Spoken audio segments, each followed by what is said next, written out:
nosotros estamos reunidos juntos en armonía, el Señor envía sobre nuestras vidas bendición y vida eterna. Así que en esta mañana, si vos estás en armonía y estamos juntos, vos te vas a llevar bendición y vida eterna. Gloria a Dios, esto no te lo dan en ningún lado.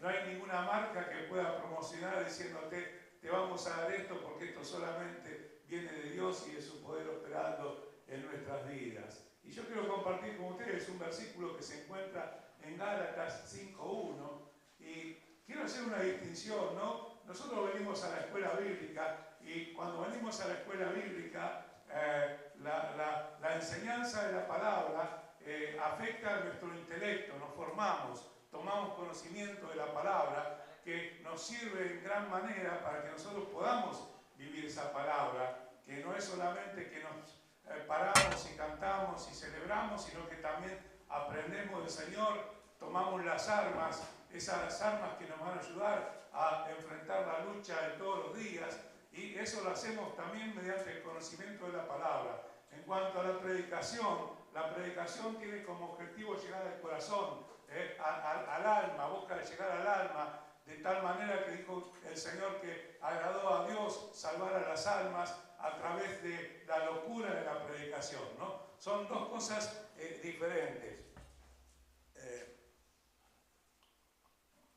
Entonces, dice en Gálatas capítulo 5, versículo 1, estad pues firmes en la libertad con la que Cristo nos hizo libres, y no estéis otra vez sujetos al yugo de esclavitud. Entonces, a mí me enseñaron que el bien más preciado es la libertad, ¿no? Porque uno en libertad puede moverse, puede hacer, puede tomar decisiones. El exceso de la libertad ya es el libertinaje y eso está fuera de las cosas de Dios, pero es bueno tener libertad. Nosotros nos acostumbramos a vivir en libertad.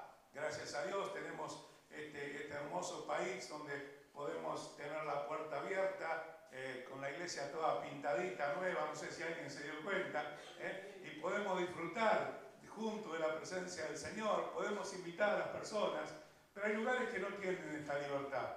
Así que Dios nos da este tiempo especial a cada uno de nosotros, no para que nos sentamos cómodos y disfrutemos, sino para que podamos predicar el Evangelio de salvación. Pero esa libertad con la que Cristo nos hace libres es también el objetivo más buscado por Satanás, que busca devolver a aprisionarnos, de modo que dice la palabra, no estéis otra vez sujetos, estaba diciendo devolver, ¿no?, a la circunstancia, a la situación anterior, sujetos a la esclavitud. ¿Por qué? Porque Él opera a través de la esclavitud. Cuando estamos apartados de Cristo, cuando la gente no conoce a Cristo, vive esclavizada del pecado, esclavizada de Satanás, son esclavos. Entonces dice el Señor, ustedes salieron de ahí y no vuelvan nuevamente a ese lugar, sino que estén firmes en la libertad.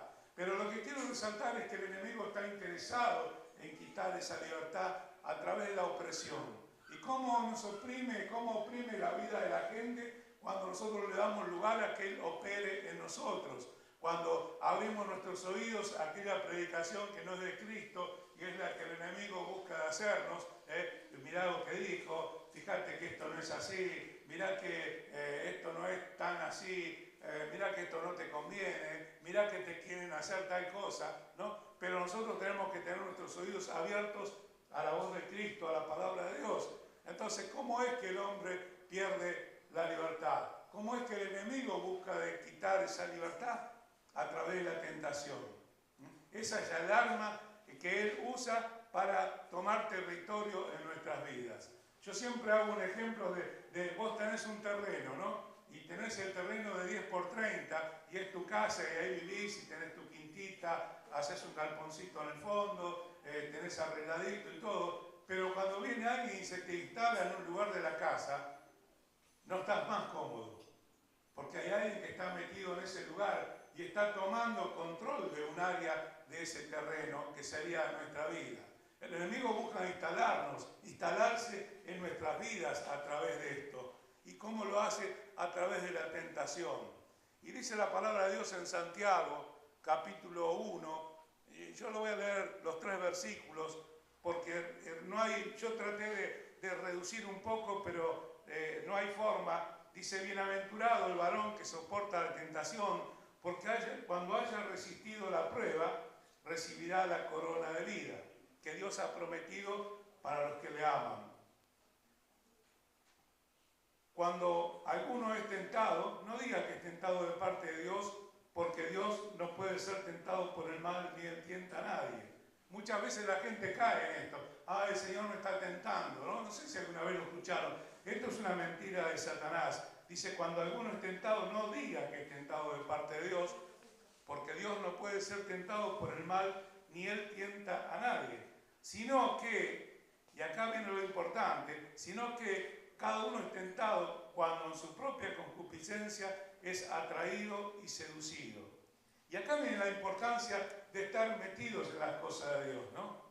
Cuando nosotros estamos metidos en las cosas de Dios y Él llena nuestra vida, nuestro intelecto, nuestro corazón, cuando nosotros podemos irnos de la iglesia cantando ese coro que nos gustó tanto y que levantábamos las manos y saltábamos, y lo podemos seguir cantando el lunes, el martes, el miércoles.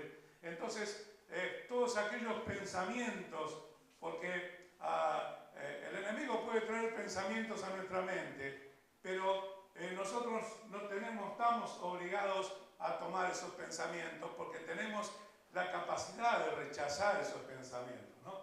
Alguien dijo que no podemos impedir que los pájaros vuelen sobre nuestras cabezas, pero sí podemos impedir que hagan nido. Una cosa es que vuelen y otra cosa es que hagan nido. Cuando hacen nido ya los tenés ahí instalados.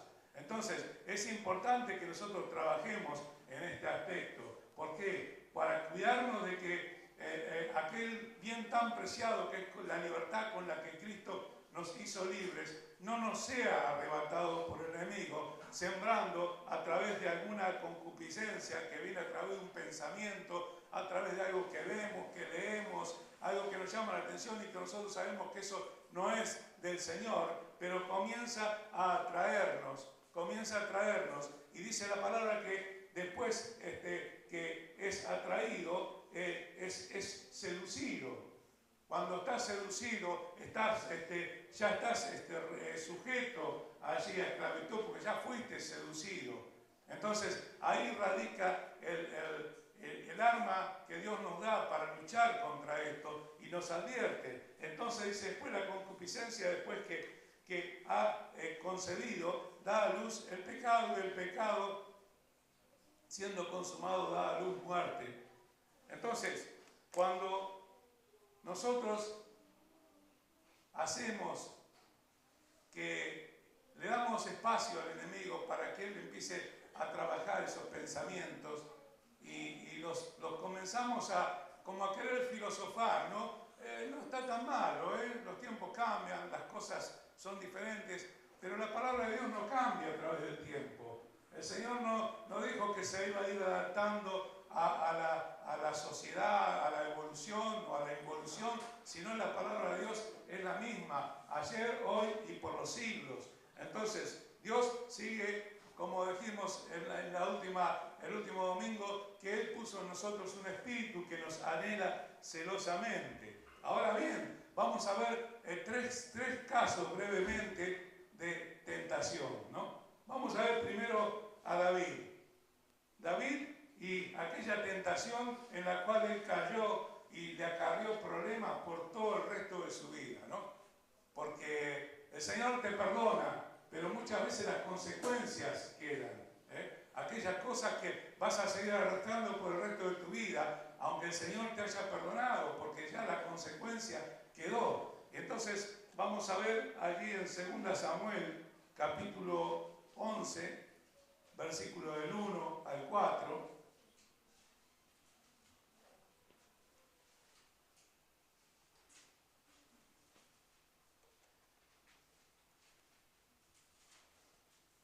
Primero nos presenta aquí la palabra el escenario donde se desarrolla el tiempo, la situación. Dice, aconteció al año siguiente, en el tiempo que salen los reyes a la guerra, que David envió a Joab y con él a sus siervos y a todo Israel, y destruyeron a los amonitas y sitiaron a Rabá. Pero, siempre aparece la palabra pero, que nos va a revelar un dato interesante. Pero David se quedó en Jerusalén. ¿Pero cómo? ¿No era el rey?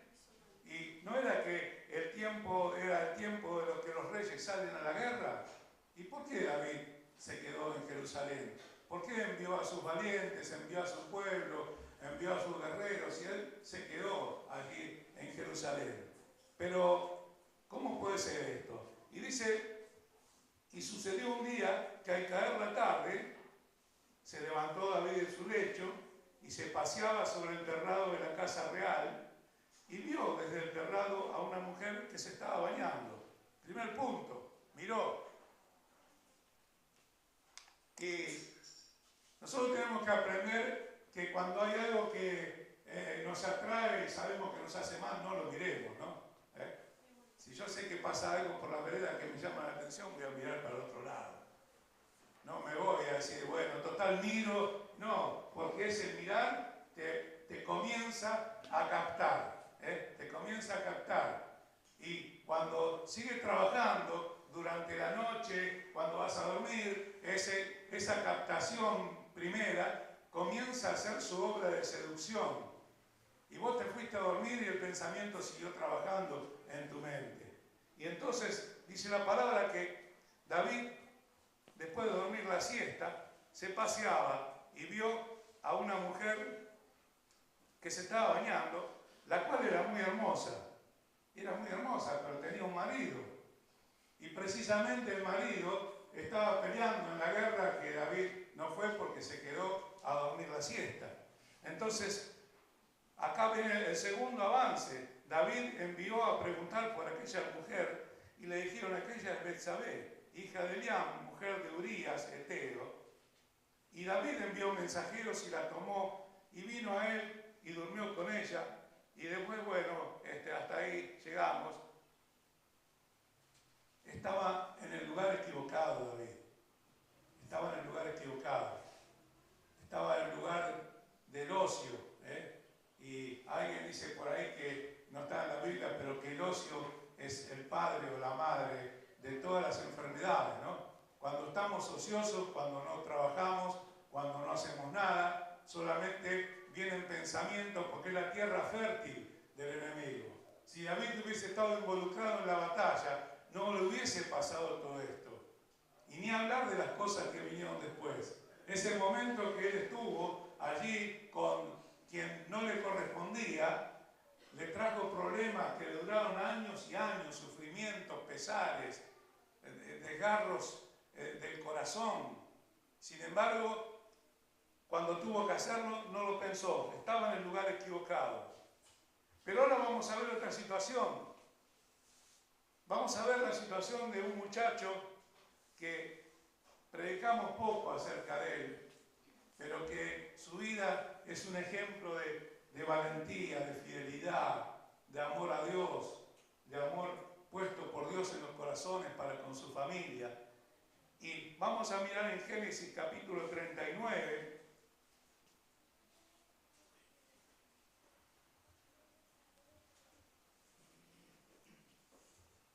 versículo 7.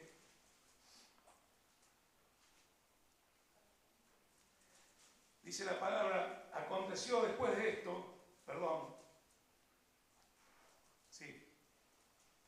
aconteció después de esto que la mujer de su amo, está hablando de Potifar para aquellos que conocen la historia, ¿no? Potifar era un hombre que estaba, ustedes acuérdense que José fue llevado esclavo a Egipto, ¿no? Y Potifar tuvo como diría la gente, la suerte de que José caiga en sus manos, y hubo algo que le impactó a Potifar, era que todo lo que José tocaba en su mano era prosperado. Era un buen hijo de Dios, ¿no? Era un buen hijo de Dios. Fíjate que siendo esclavo, hubo algo que le llamó la atención a Potifar y a muchos más, pero aquí habla de Potifar, que vio que todo lo que él tocaba lo hacía prosperar. Este era el poder de Dios operando en la vida de José. Entonces, Potifar se lo lleva a la casa y lo pone a cargo de todo.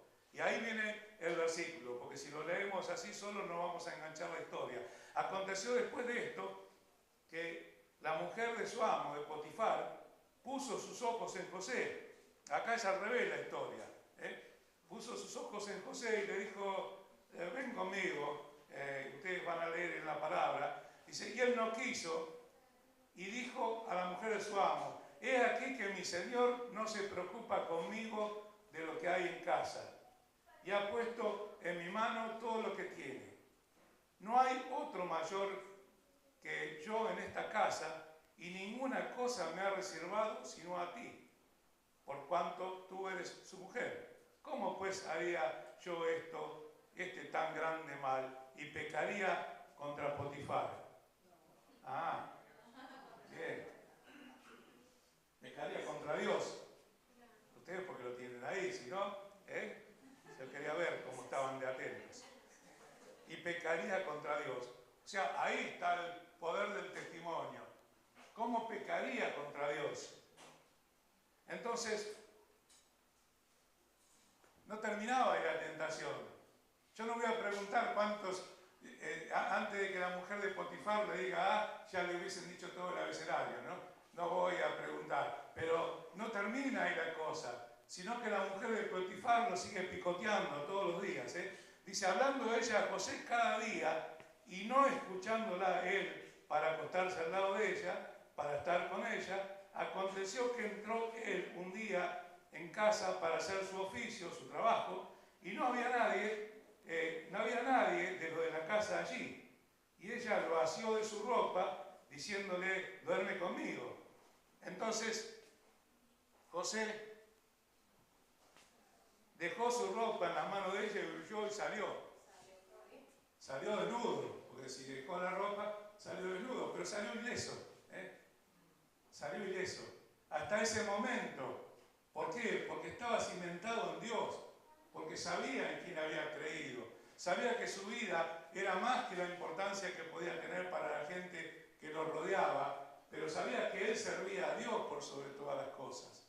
Entonces el grado de compromiso, de comunión con Dios, llegó hasta el punto extremo que dijo, bueno, prefiero irme desnudo pero salir. Y esto nos enseña a huir de la tentación. La palabra nos enseña a huir de la tentación. No a acercarnos y ver hasta dónde llegamos, sino a huir de la tentación. Entonces, dice la palabra que él huyó. Pero también tenemos otro caso, y es el de Ananías y Zafira. Y lo vamos a encontrar en Hechos capítulo 5, versículo 3.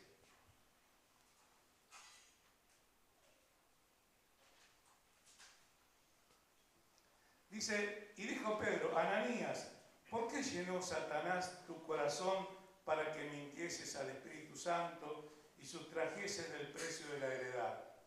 Ellos se habían puesto de acuerdo, vendieron la casa en 100 y dijeron, vamos a decir que lo vendemos en 20. Y entonces le damos los 20 a los pies de los apóstoles y nosotros nos quedamos con los 80 y todos nos van a aplaudir y decir, mirá qué bueno que son Ananías y Zafira. Vos mirá con qué. ¿Con qué argumento tan pobre, tan innecesario, Satanás lo tentó para que ellos puedan mostrarse como personas piadosas? Y sin embargo, dice la palabra, ¿por qué hicieron esto? Si la hubiesen retenido, no se te quedaba a ti y vendida, no estaba en tu poder. ¿Por qué pusiste en tu corazón? No has mentido a los hombres, sino a Dios. Y realmente el dar a Dios es una bendición, ¿no? El dar a Dios es una bendición. Yo a veces pienso, hay hermanos nuestros que alquilan un lugar, un templo, y tienen que pagar todos los meses. Y sin embargo, Dios los bendice y se esfuerzan y pagan y crecen y trabajan en la obra. Y nosotros no tenemos que pagar alquiler, esto es nuestro, por la gracia de Dios. Amén. Esto es una alegría, porque nosotros no tenemos que pensar a fin de mes que tenemos que pagar el alquiler. ¿Me entiende lo que le digo? ¿Hay alguien que alquila aquí? Es feo pagar el alquiler, ¿no?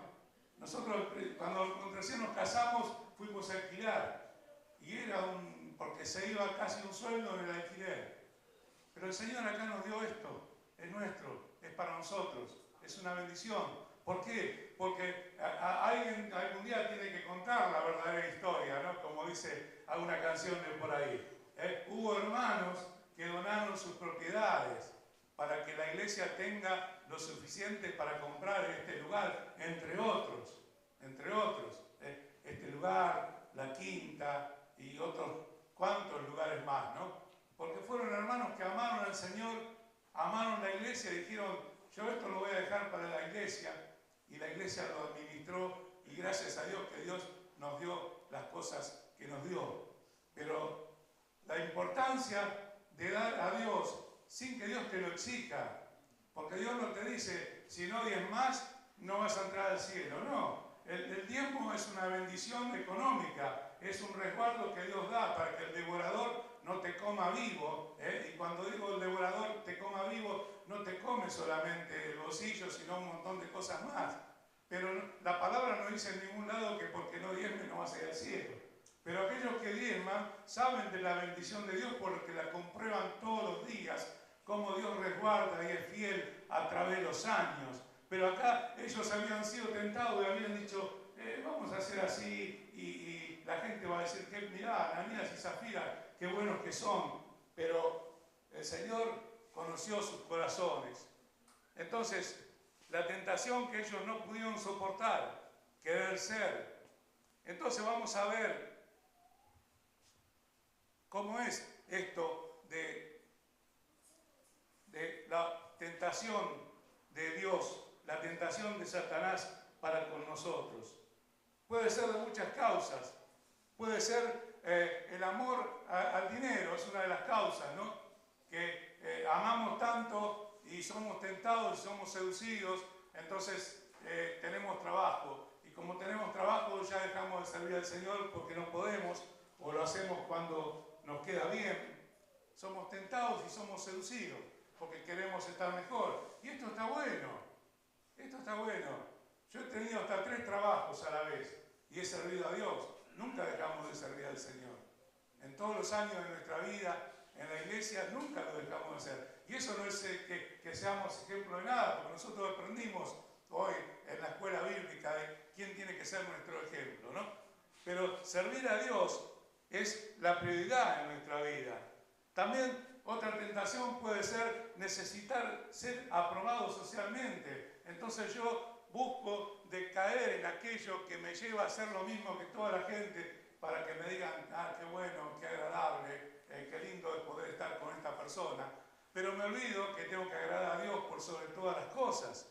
También podemos ser tentados en nuestro orgullo. También podemos ser tentados por vicios que decimos, bueno, esto no está tan mal, pero después ya no me lo puedo sacar de encima. Yo cuando era joven, a mí me gustaban mucho los autos. Y tal vez Dios esperó para darme un auto cuando ya estaba más madurito un poco, ¿no? Entonces, yo me pasaba el sábado a la tarde lustrando el auto, ¿no? Tenía un Peugeot 404 Grand Prix y le lustraba las gomas y le limpiaba la llanta. Y era lo más importante para mí, era lo más importante. Y a veces esas cosas que nosotros sin darnos cuenta le rendimos culto. Por eso si ahora me ven con el auto sucio es porque no le rindo culto al auto. No, hay que lavarlo el auto, hay que tener. Una vez un pastor me dijo que el auto también es una predicación. Si vos andás con el auto todo sucio, pero si vos tenés tu autito limpito, esto es bueno, ¿no? Entonces, son cosas que nos llevan, el egoísmo. Quiero para mí, esto es una tentación, el amor, la baja autoestima. No considero que soy el hijo de Dios, porque el enemigo me tentó y me dijo, pero vos no podés hacer las cosas bien, no durás en el trabajo, qué sé yo, salís con remera y haces 3 grados bajo cero, todo al revés, no servís para nada. Y las personas muchas veces compran ese pensamiento. Es una tentación que Satanás nos pone para destruirnos. pero nosotros tenemos que tener presentes, tenemos que considerar que somos hijos de Dios. Amén. Vos cuando te levantás a la mañana decís, soy un hijo de Dios, soy una hija de Dios. Gracias, Señor, por este día que me das, porque sé que vas a hacer algo grande para mí. Porque el Señor no nos va a poner en lugares ocultos, como hablamos el otro domingo, sino que nos va a poner en lugares altos. Dios tiene algo especial para vos, pero para que vos en ese lugar especial donde Dios te pone, le puedas dar la honra a Él. Porque el peor error es decir, acá estoy, yo, mirá, yo me dieron este puesto porque soy muy capaz. No, todo lo que tenemos viene de Dios y es para Dios. Entonces, buscar de no ser seducido en estos engaños. Ahora tenemos, ya brevemente para terminar, ¿qué armas usamos para luchar contra la tentación? Primero la oración. Velad y orad para que no entréis en tentación, dice la palabra. Segundo, la piedad. ¿Qué es la piedad? Es la práctica del Evangelio. No es poner cara de bueno, cara de piadoso, sino es la práctica del Evangelio. Armar al prójimo, ayudar a las personas que lo necesitan, predicar la palabra, porque dice que el Señor sabe guardar de tentación a los piadosos. Cuando vos estás en un estado de práctica del Evangelio, dice la palabra que sabe el Señor guardar de tentación a los piadosos. Entonces, tenemos en la iglesia, cuando la tentación me está arrinconando, en lugar de decir, bueno, voy a seguir, no, vení a la iglesia, pedí oración porque estás atravesando un problema, una dificultad, y vamos a orar para que Dios te guarde, para que te levante, para que te fortalezca. Para eso también están los grupos de matrimonio, grupos de jóvenes, para que nosotros podamos ayudarnos, y no un grupo de autoayuda, sino recibir ayuda de Dios, para que esta palabra crezca en nosotros y nos dé fortaleza para luchar contra la tentación. Entonces tenemos armas que Dios nos da, pero dice la palabra en 1 de Juan, y con esto termino, capítulo 5, versículo 4, porque todo lo que es nacido de Dios vence al mundo, inclusive la tentación. Todo lo que es nacido de Dios vence al mundo. Y esta es la victoria que ha vencido al mundo, nuestra fe. Hay una palabra tremenda en la Biblia que dice, pero cuando venga el Hijo del Hombre, ¿hallará fe en la tierra? Y a mí siempre me pega esto, ¿no? Porque digo, Señor, que no decaiga nuestra fe, sino que cada día pueda crecer. Que cada día pueda crecer. Porque tentaciones atravesamos en todo el largo de nuestra vida. Yo la escuchaba orar a mi mamá, una mujer fiel a Dios, una mujer que vivía en santidad. La escuchaba orar y pedía, Señor, guárdame la tentación. ¿Por qué? Porque el enemigo tiene tentaciones en todas las edades. Te socava en la fe, te cuestiona, te dice, pero vos podés creer que esto es así. Estamos en el siglo XXI y vos estás con un libro que tiene miles de años. En el nombre de Jesús. Esta es la victoria que ha vencido al mundo, nuestra fe. Yo te invito a ponerte de pie.